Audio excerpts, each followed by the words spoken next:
దగ్గరగా ఉండేటట్టే. ఎందుకంటే ఈ ప్రోగ్రాం ఎర్లీ మార్నింగ్ చేస్తున్నాం కాబట్టి అన్ని రకాల సౌకర్యాలు మున్సిపల్ డిపార్ట్మెంట్ కూడా చాలా ప్రతిష్టాత్మకంగా తీసుకుంది.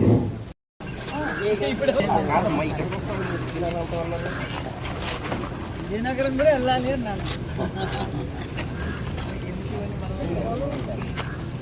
చేసి వెళ్ళాలి ఇక్కడ చేసి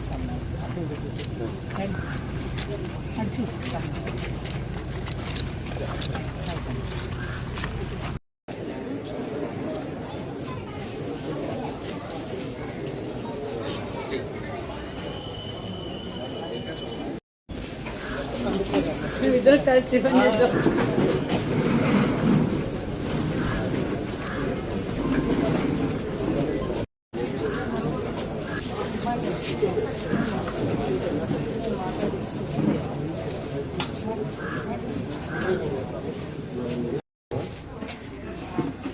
ప్రతి బాక్స్ లో కూడా బార్ కోడ్ స్టాంప్ పెట్టాం. ఈచ్ బాక్స్ లో యావరేజ్ ఇస్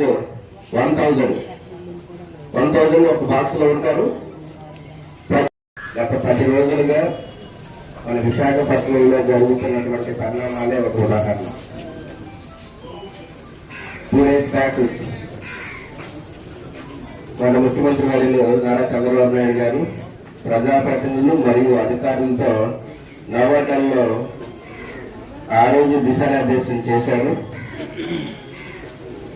ప్రపంచంలో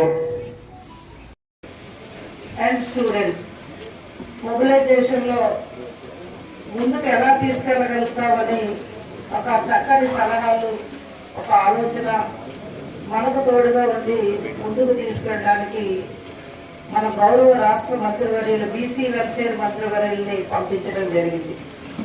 మరి మొట్టమొదట ఆమె మన నియోజకవర్గానికి ఈ దశగా జిల్లాకి రమ్మని ఎప్పుడు కోరాం మా సోదరిమణిని.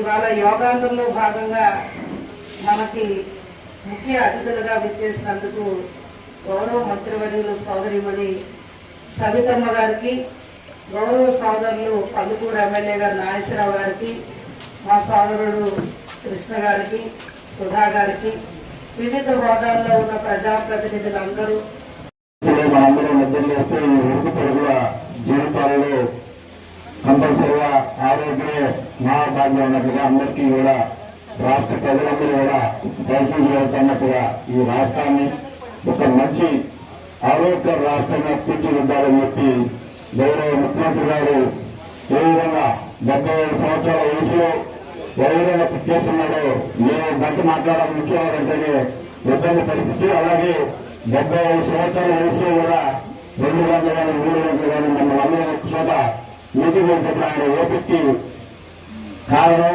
ఆయన నిద్రలో ఇస్తే ఆయన యోగా కానీ ఆయన ఎక్సర్సైజ్ కానీ ఆయన క్రమశిక్షణ మనందరం కూడా ఈ రాష్ట్రంలో ఉన్న అన్ని వర్గాలు అభ్యాస శ్రేణులు వ్యవసాయాలు కానీ అందరూ కూడా యువత కూడా మంచి మార్గం మెడిటేషన్ చేస్తూ మనందరూ కూడా 60 మెంబర్స్ చెప్పిన ఒక బస్సును అలాట్ చేస్తూ కూడా టైమింగ్ ఏం చెప్తున్నారు మీరు?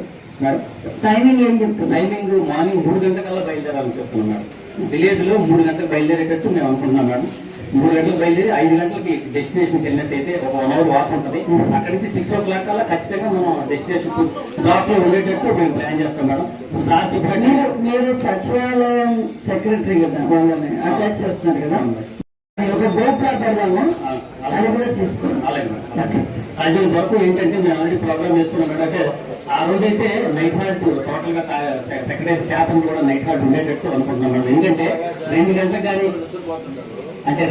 కానీ మనం స్టార్ట్ చేస్తే నుంచి కూడా తట్టుకోవచ్చు అనే విషయం కూడా మీకు తెలియజేస్తూ, మరి ఈ సువర్ణ అవకాశాన్ని ఈ ప్రాంతానికి వచ్చింది కాబట్టి ఈ ప్రాంత వాసులు మరి మీరు అందరూ కలిసి ఖచ్చితంగా మనం సక్సెస్ చేయాలి. మరి పిల్లలు నారా లోకేష్ బాబు గారు ఈ సంవత్సరంలోనే విద్యా వ్యవస్థను ఏ విధంగా రూపుదిద్దారో మనందరికీ తెలుసు. విద్య చాలా అవసరం, దాంతోపాటు యోగా కూడా అవసరం అని గ్రహించిన వ్యక్తి మన విద్యాశాఖ మంత్రి. మరి దీన్ని కూడా మనం పరిగణలోకి తీసుకుంటున్నాం. కాబట్టి దయచేసి ఎలాగో మనం సంక్షేమ పథకాలు అందిస్తున్నాం, భారతదేశంలో ఏ రాష్ట్రంలో ఇవ్వని విధంగా మన సంక్షేమ పథకాలు ప్రజలకు అందిస్తున్నాము. పక్క పెన్షన్ కావచ్చు, దీపం కావచ్చు, నిన్నటి రోజున ఎంత మందికి ఉంటే అంత మందికి మన తల్లి వందనం కూడా అందజేశామన్న విషయం తెలియజేస్తూ, కాబట్టి మీరు ఖచ్చితంగా నేనైతే 5,000 6,000 అంటే ఒప్పుకోను.